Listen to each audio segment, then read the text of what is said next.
오늘 제가 이제 설명하려고 하는 거는 이제 제가 주로 하는 이 증가현실에 대한 내용이긴 하지만 저희가 이제 오늘 이걸 하게 된 이유는 이제 여러분들도 다 아시는 것처럼 최근에 코로나 때문에 비내면도 활성화되고 새로운 단어는 아닌데 메타버스라는 좀 오래전에 썼던 어휘가 다시 등장을 하고 있습니다. 그래서 이 메타버스라는 게 결국은 뭐 가상현실, 증가현실, 뭐 미러월드, 뭐 라이프로깅 뭐 이런 것들을 다 이제 통합을 해서 실제 세계와 이제 가상 세계가 이렇게 단절된 공간이 아니라 뭔가 연결된 공간으로서 예를 들어서 뭐 가상에서 돈을 벌게 되면 그게 실제에서도 우리가 사용이 가능하게 한다거나 직접적인 연결이 되는 그런 공간이 이제 대한 관심들이 늘어나면서 우리가 이제 메타버스에 대한 관심이 늘었고, 지금 이제 오늘 보여드리려고 하는 거는, 뭐, 메타버스의 일종이라고 얘기하기는 좀 어려울 수도 있긴 하지만, 아무튼, 요즘 이제 그 비대면으로서 이제 교육을 이렇게 이제 가상 또는 메타버스 안에서 진행을 하는 그런 플랫폼들이 등장을 하고 있습니다. 그래서 뭐, 모질라 허브나 뭐 그런 것들이 있고, 요즘 학회에서도 대부분 이제 이런 것도 이제 새로운 플랫폼들이 계속 등장을 하고 있어서 우리나라에서도 그 플랫폼을 개발을 하고 테스트를 하는 게 이제 오늘 저희 역할이 되겠습니다. 그래서 다른 플랫폼들도 그렇듯이 뭐 기존 강의하고 이렇게 크게 차이는 아직은 나지 않아요.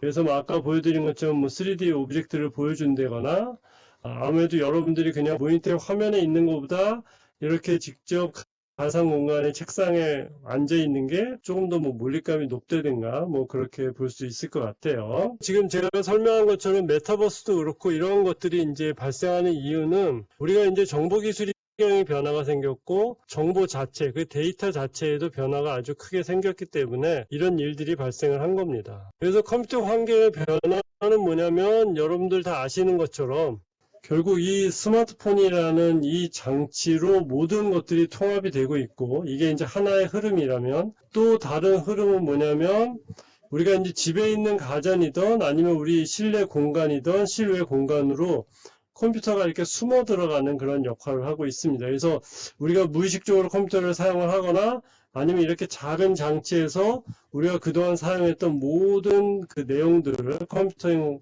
환경을 일로 이제 축소가 되는. 그래서 이제 결과적으로는 우리가 실제로 컴퓨터를 사용을 하고 있다는 느낌을 받지 않는 경우도 이제 많이 발생을 하게 되는 것입니다.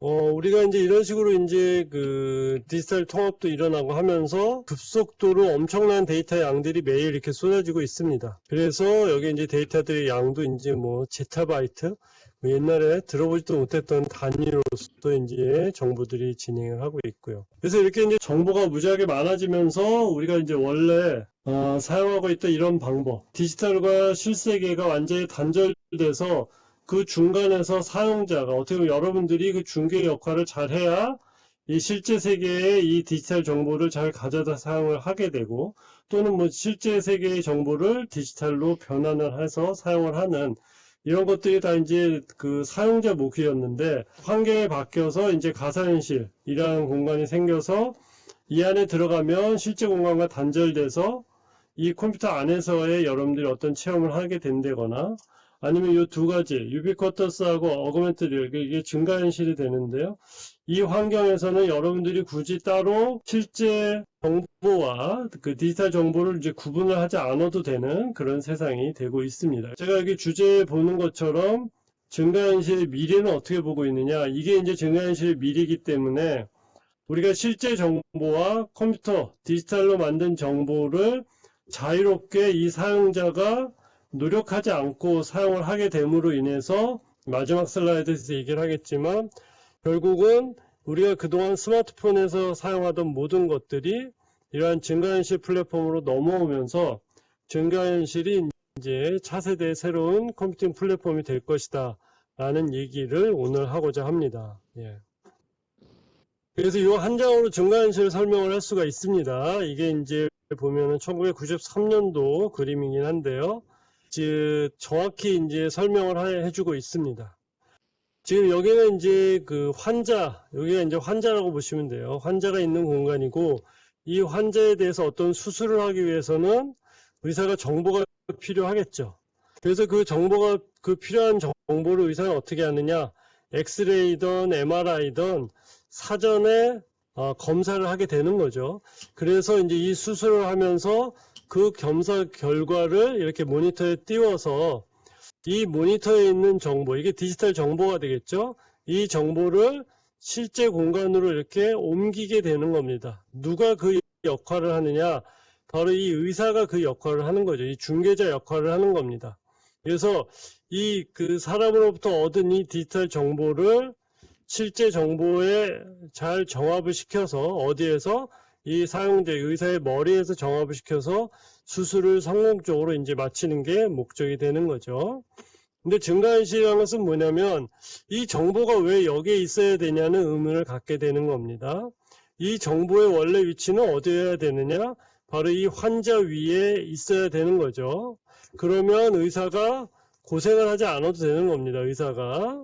의사는 이거를 이 머릿속으로 갖고 오고 이 실제 정보를 이 머릿속으로 갖고 와서 여기서 통합을 하는 게 아니라 그 통합된 정보를 그냥 보기만 하면 되기 때문에 의사의 일이 많이 줄어들게 되는 거죠.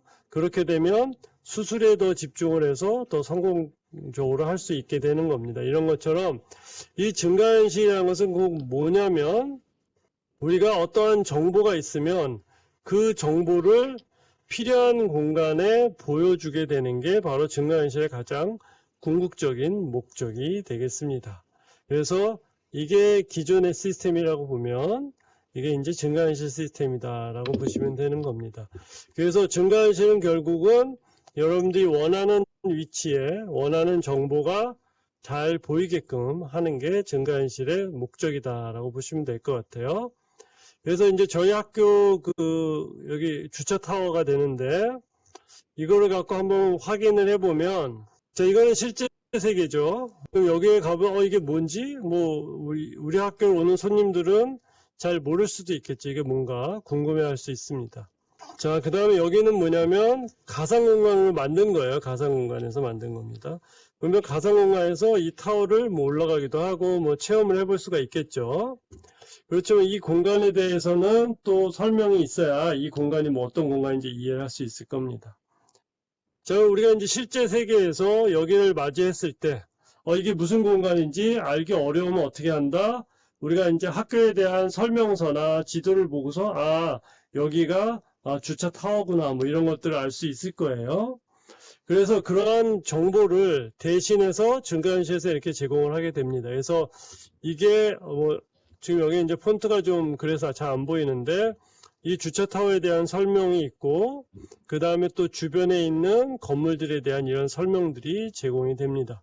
그럼 우리는 따로 이 실제 환경을 보면서 독자적인 어떤 자료를 가지고서 이 공간에 대한 이해를 하는 게 아니라 직접 여기를 보면 이 공간에 대한 설명이 여기가 부여가 되기 때문에 훨씬 직관적으로 이 공간에 대한 이해를 할 수 있게 되는 거죠. 그게 바로 증가현실의 목적이 되는 겁니다. 자, 그래서 증가현실 정의를 보면 이게 가장 중요한 세 가지 정의인데요.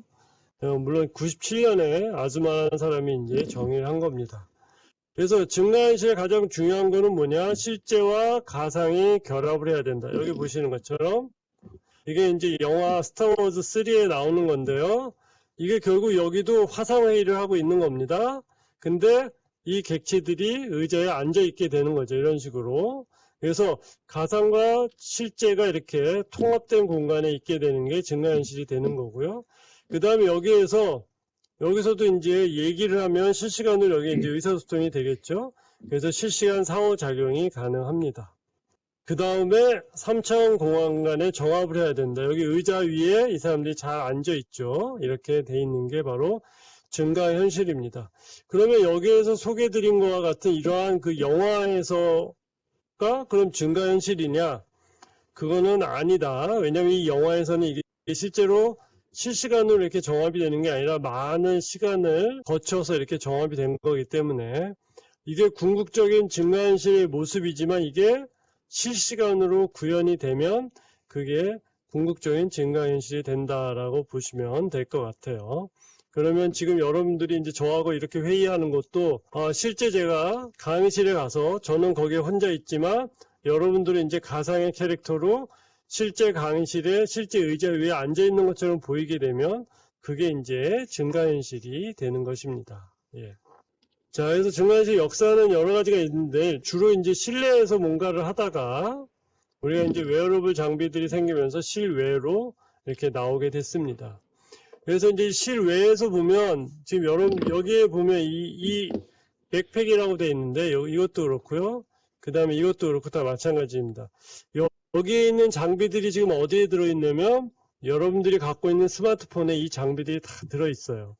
그래서 증가현실이 지금 스마트폰이 대중화되면서 증가현실에 대한 관심이 많아졌고 증가현실의 효용성이 높아지게 된 겁니다. 그 다음에 이제 이런 걸 구현하기 위해서는 그런 기반 기술이 뭐가 필요하느냐. 일단 시각적으로 보여줘야 되는 건 디스플레이가 제일 중요하고요. 그 다음에 입력하는 부분, 그 다음에 이거를 추적해서 여기서 처리해서 잘 보여주는 부분이 필요하겠습니다. 예. 그래서 이제 디스플레이는 실제로 눈으로 이렇게 보고 이 위에 이제 그래픽을 그려주는 부분이 생깁니다. 이게 바로 이제 옵티컬 시스루라는 거예요. 그래서 여러분들이 실제 공간을 직접 보게 되는 거고, 여러분들이 스마트폰을 사용을 하게 되면 이제 그건 비디오 시스루가 됩니다. 이 모니터가 이제 여러분들 스마트폰의 이제 디스플레이가 되겠죠. 스마트폰에 장착되어 있는 카메라로 실제 공간을 들여오고, 그 다음에 이제 여기서 그래픽을 통해서 그려진 게 일로 들어가서 통합돼서 보여지게 되는 겁니다. 그래서 비디오 시스루는 스마트폰을 생각하시면 되고요. 옵티컬 시스루는 아까 제가 보여드린 홀로렌즈를 생각하시면 되겠습니다. 그래서 그 두 개의 장단점을 보이면 아무래도 이 홀로렌즈 쪽, 이게 이제 그 옵티컬 시스루, 그러니까 직접 실제를 볼 때는 아무래도 이 가상으로 그리는 것들이 약간 선명하지 않을 수 있습니다. 요건 이제 비디오 시스루 예인데요. 이건 선명하죠. 그 대신 이제 비디오 시스루에서 안 좋은가 하면 실제로 공간을 보지 못하기 때문에 약간 위험하거나 그런 것들이 존재합니다. 그리고 사용자한테 좀 거부감이 있을 수 있고요. 예. 그 다음에 추적 및 정합. 제 손을 보셔도 사실 알 수 있는데 정합이라는 것은 뭐냐면 이 손 모양이 잘 보이시나요? 이게 아마 여러분들은 이제 사용해서 아시겠지만 제 손이 사실 이렇게 이 디바이스 컨트롤러하고 이렇게 연결이 되어 있지는 않습니다. 이렇게 지금 여기처럼 이런 식으로 그리게 되면 현실성이 좀 떨어지죠. 그래서 우리가 실제 예를 들어서 이 손이 만약에 실제 손이라면 가상의 컨트롤러를 그릴 때는 이렇게 손을 통과하거나 이런 식으로 그리게 되면 현실성이 많이 떨어지게 됩니다. 그래서 이 정합을 할 때는 이 가상 객체와 실 객체가 정확하게 배치가 되도록 해줘야 됩니다. 그래서 이거를 정확하게 하기 위해서 필요한 게 뭐냐면 바로 추적이라는 이러한 과정이 되겠습니다. 자, 그 다음에 이제 상호작용이 중요하고요. 그래서 아까 얘기한 것처럼 이게 홀로렌즈 2인데 이러한 환경에서는 어떤 컨트롤러를 써서 하는 게 좀 어려울 수 있기 때문에 일반적으로 이렇게 핸드 제스처를 사용을 하거나 아니면 보이스, 오디오로 인터랙션을 하거나 그렇게 합니다. 자, 이 정도로 해서 기본적으로 제가 좀 빨리 진행을 했습니다. 여기에 대해서 아까 혹시 못 본 친구들이 있을 수 있어서 홀로렌즈를 다시 한 번만 띄워보도록 할게요. 그래서 아까도 제가 말씀드렸지만 이 홀로렌즈가 여러분들이 아마 직접 경험을 못 해보신 학생들이 많을 거라서 제가 아무래도 영상으로 보는 것보다는 이렇게 3D로 보는 게 좀 차이가 있을 수 있어서 보여드립니다. 그래서 보시는 것처럼 요 앞에 글래스가 이가 투명하죠. 투명해서 실제 공간을 여러분들이 이렇게 보게 되고 그 다음에 요 위에 있는 블럭이에요. 여기에 이제 컴퓨터가 아마 앞쪽에 있어서 여기에서 이제 그래픽을 생성을 해서 사용자한테 이렇게 안경 모양이 있는 그쪽으로 이제 보여주게 됩니다. 그래서 이거를 실생활에서 쓰기에는 조금 부담스럽기 때문에 현재는 산업계 쪽에서 많이 사용을 하고 있고요. 이게 이제 조금씩 축소를 시켜서 실세계에서도 사용을 하려고 하는 시도들이 많이 있습니다. 그래서 최근에는 HMD에 대한 개발을 많이 하고 있습니다.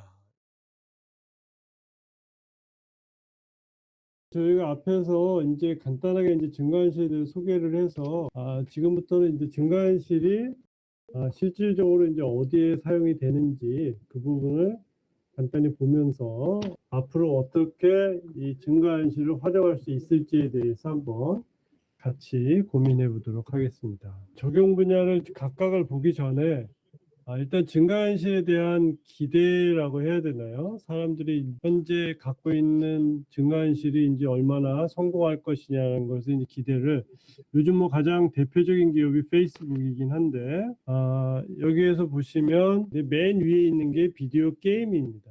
아무래도 그 증강현실과 관련돼서 요즘 게임들이 많이 나오고 있고 여러분들 여기 좀 포켓몬 캐릭터를 선택한 친구들도 많이 있는데 포켓몬 고부터 시작을 해서 다양하게 이제 비디오 게임 분야에 아무래도 활성화가 되지 않겠냐라고 생각을 하고 있고요. 그 다음부터는 이제 헬스케어, 뭐 엔지니어링, 뭐 비디오 엔터테인먼트, 밀리터리, 교육 이런 식으로 이 각각의 분야에 대해서 엄청난 그 수익이 예상이 된다라고 얘기를 하고 있습니다. 결국은 뭐 이러한 얘기는 뭐냐면 이런 쪽에 이제 산업재 수요가 많이 늘 것이 예상이 되니 우리가 이거에 대해 준비를 해야 될 필요가 있다라고 얘기를 하고 있는 거죠. 그래서 이제 증강현실을 이제 아까 앞에서도 제가 간단히 설명을 드렸는데 우리가 그 수술실 그 방에서 보는 것처럼 증강현실은 가상현실과는 좀 다른 동기를 갖고 있습니다. 증강현실을 이제 우리가 개발하는 동기가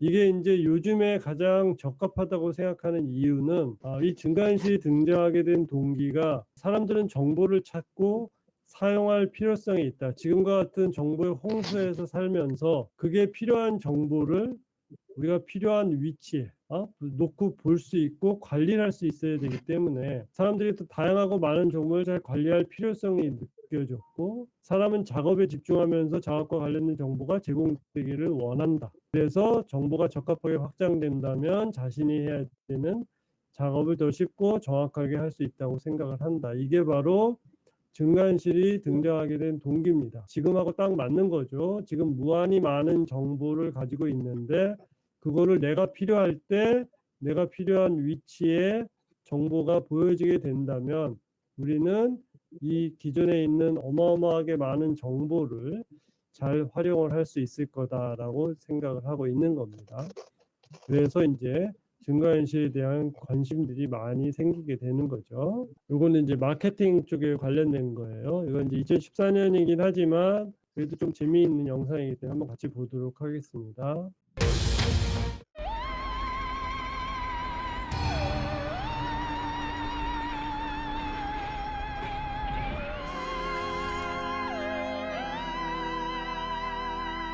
아까 옵티컬 시스루, 비디오 시스루 얘기를 했는데 펩시 콜라 광고로서 이거는 비디오 시스루가 되겠습니다. 실제 공간을 여기 바깥에 부착되어 있는 카메라를 통해서 보게 되고요. 그 위에 이제 그래픽을 이렇게 그리게 되는 겁니다. 그래서 요즘 가장 활발하게 이제 초창기에 쓰였던 분야가 바로 마케팅입니다. 왜냐하면 증강현실을 통해서 우리가 눈을 끄는 효과를 가져올 수 있기 때문에 그렇습니다. 그 다음에 이제 교육 분야, 우리가 이제 보통 그 가상현실도 그렇고 증강현실도 그렇고 사람들이 가장 관심을 많이 실질적으로 갖고 있는 분야는 또 교육 분야입니다. 그래서 효과들도 나름 또 검증이 되고 있고요. 그래서 이제 여기 같은 경우는 이건 2016년 거라서 그래도 좀 오래된 거긴 합니다만 결국은 여기서 하려고 하는 거는 뭐냐면 우리가 이제 가상 공간에서 이렇게 교육을 해도 좋지만 실제 물건을 만지는 게 교육의 효과가 있기 때문에 교육에 필요한 정보만 제공을 해주려고 노력을 하고 있습니다. 뭐 이 정도는 이제 홀로렌즈 2에서는 쉽게 볼 수가 있습니다. 이제 지금 보여드리려고 하는 거는 이제 2017년에 나온 의료 분야인데요. 사실은 의료 쪽에 이게 되면은 이제 상당히 효과가 좋은데 의료는 그 사람의 목숨을 다루는 거기 때문에 아까 그 추적이라는 부분이 있죠. 그 부분에 대한 정확도가 상당히 높아야 됩니다. 그래서 이제 아직까지는 이제 활성화가 돼서 사용을 하지는 못하고 있어요.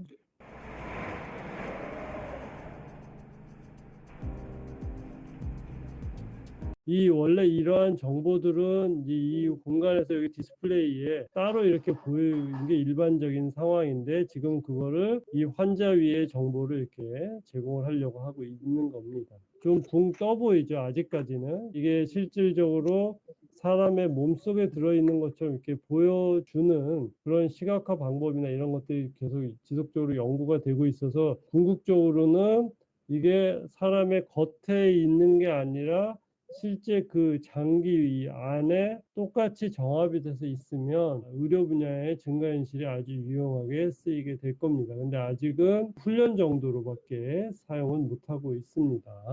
그 다음에 이제 가장 많이 이제 요즘 쓰고 있는 거는 이제 제조 분야에 유용하게 사용 가능합니다. Some people have the impression that wire harnesses are an easy build. They're not. There are literally thousands and thousands of wire, typically in a manned craft or a commercial airliner. When we first started this program, we had paper. All the routing instructions came printed out on a big phone book, and the employee had to use a ruler to keep their place, look up, look down, look back, etc. Then we kind of went away from that. We started pulling up our information on the laptop. But looking at the laptop on a constant basis, your eyes are adjusting constantly. So every little bit of technology really does help. Scan order. We look for the big changers. Wearables, as an example, is what we would call a step function change. 요거 같은 경우는 아마 이게 구글 글래스나 그런 걸 쓰고 있는 것 같은데 지금 여기가 지금 보잉입니다. 이 보잉이라는 컴퍼니가 비행기를 만드는 회사인데 이 회사가 1900년도, 1990년도 초에 이 필요성을 똑같이 느꼈어요. 그러니까 이게 지금 뭐냐면 비행기에 그 전선을 이렇게 서로 연결을 하는 거거든요. 여기 있는 전선들을. 근데 아까 여기서 여러분들 뭐 잘 들으셨는지 모르겠는데 이 전선의 양이 무지하게 많고 이 전선을 제대로 설치하기 위해서는 옛날에는 어떻게 했냐면 지금은 뭐 컴퓨터를 보고 있다고 하지만 옛날에는 똑같은 크기를 뒤쪽 도면에 만들어서 진행을 했고 지금은 여기서 보이는 것처럼 컴퓨터에서 정보를 가져와서 하는데 결국 아까 수술실하고 동일하게 정보가 서로 떨어져 있기 때문에 그거로서 고통을 많이 호소를 하기 때문에 보잉에서는 지금 뭐 90년대 초반부터 지금 한 30년 정도 지난 거죠. 지속적으로 그 정보를 어떻게 사람들이 직접 작업을 해야 되는 공간으로 옮기려고 노력을 많이 하고 있고 지금 현재 구현이 된 상태를 여기서는 보여주고 있는 겁니다. 그래서 이 보잉이 이 증가현실에 관련해서는 상당히 많은 관여가 돼 있고 이 사실은 이 증가현실이라는 어휘 자체도 아마 보잉 회사에서 아마 나온 거로 제가 기억을 합니다. 예. 이렇게 해서 뭐 제조 분야가 있고요. You'll say skylight.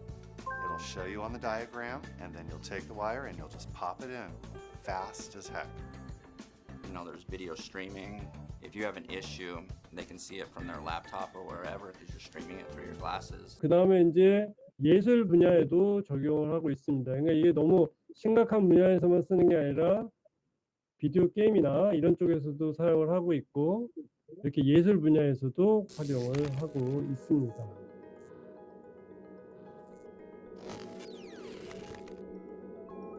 그래서 뭐 예술 분야는 뭐 아직까지는 이렇게 심각한 기술이 쓰이는 게 아니라 그냥 우리가 어떻게 보면 이제 패턴을 보면 그 위에 이제 새로운 콘텐츠를 이제 보여주는 그림으로 보여주는 거 이외에 거기에 이제 추가적인 정보들을 이제 제공을 해주는 그런 쪽으로 이제 예술 분야에 적용이 되고 있습니다. 그 다음에 이제 가장 잘 활용하고 있는 분야가 방송입니다. 방송. 이제 앞으로 이제 올림픽이 한 2주 있으면 시작을 하는데 그때 한번 잘 보시면 저게 증가현실로 구현이 된 거구나라는 것들을 여러분들 이해를 할 수가 있습니다. The virtual yellow line in NFL broadcasts is great. It tells viewers how far the offense needs to advance for a first down. But creating that line was a massive engineering challenge. 자, 여기서 이제 설명하려고 하는 것들은 뭐냐. 이게 이제 증강이 된 것들이에요. 여기 노란색과 파란색이. 그러면서 여기서 얘기하는 것들은 이게 단순한 선이지만 이거를 구현하기 위해서는 엄청난 엔지니어링 작업이 필요하다. 뭐 이런 것들을 얘기하고 있어요. 그래서 실질적으로 이게 이제 방송국에서 이제 돈을 많이 투자해서 이렇게 했기 때문에 단순히 이 선 하나지만 이 선들이 이 NFL에서 이 풋볼 경기를 보는데 많은 도움을 주고 있다. 그런 역할을 아주 충분히 잘 하고 있습니다. 그래서 이제 정보가 어떻게 표현이 되면 우리가 효과적으로 사용을 할 수 있는지를 좀 알 수 있는 그런 대목이 되겠습니다. 그래서 결국은 이 타이틀에 있는 것처럼 우리는 그럼 증강현실과 이제 어떻게 이 미래를 준비하게 될 것이냐, 아니면 증강현실이 어떻게 미래를 바꿀 것이냐라고 본다면, 제가 앞에서 잠깐 여기 스마트폰을 이제 AR로 바꾼 건데요. 이제는 결국 궁극적으로는 어떻게 될 거다? 이 모든 정보들이 AR 시스템으로 통합이 될 것이다. 증강현실은 사람의 정보 처리 방법이 혁신적인 변화를 가져오게 될 거고, 그 다음에 실생활과 가상세계를 연결하는 통로가 될 거기 때문에 앞으로 그 메타버스나 이런 것들이 이제 활성화가 되면서 더욱 증강현실의 중요성이 높아질 것이다. 그래서 결국 궁극적으로 제가 얘기하고자 하는 것은, 지금은 스마트폰이 이제 모든 컴퓨팅 환경의 중심이 됐다고 보면 앞으로는 증강현실 시스템이 컴퓨팅 플랫폼이 될 것이다. 즉 증강현실을 포함하고 있는 그 HMD 그런 디바이스들이 컴퓨팅 플랫폼으로서 이제 등장을 하게 되면서 증강현실은 삶의 일부가 될 것이다. 그래서 증강현실에 대한 관심이 많이 필요하다라는 얘기를 하고 있습니다. 그리고 우리가 원하는 증강현실은 이렇게 되는 거다라는 거죠. 여러분들 다 아는 영화지만 아이언맨에 나오는, 지금 저 사람은 안경도 안 쓰고 그 가상 정보가 실제 공간에 이렇게 보여지면서 자기가 그 공간을 돌아다니면서 정보를 이제 이해를 하게 되는 거죠. 이런 식으로 이제 되는 게 아닐까라고 생각합니다. 근데 이렇게 글래스 없이 이렇게 하려면 아주 먼 미래가 되지 않을까 싶습니다. 그래서 이제 제가 이제 마지막으로 증강현실이 어떻게 필요한지, 어떤 식으로 구현이 돼야 되는지 3D 오브젝트로 설명을 드리고 제가 마무리를 하도록 하겠습니다. 지금 여러분들이 있는 공간을 실제 공간이라고 생각을 했을 때, 이 의자를 우리가 이제 증강을 시킨다라고 생각을 한번 해보겠습니다. 그러면 이 의자를 이렇게 허공에다가 이렇게 띄우게 되면 현실성이 전혀 떨어지겠죠. 그렇기 때문에 우리는 이 의자를 이렇게 아무데나 위치하면 되는 게 아니라, 우리가 일상적으로 알 수 있는 것처럼 이 의자는 여기 이렇게 정합을 잘 해야 되는 거예요.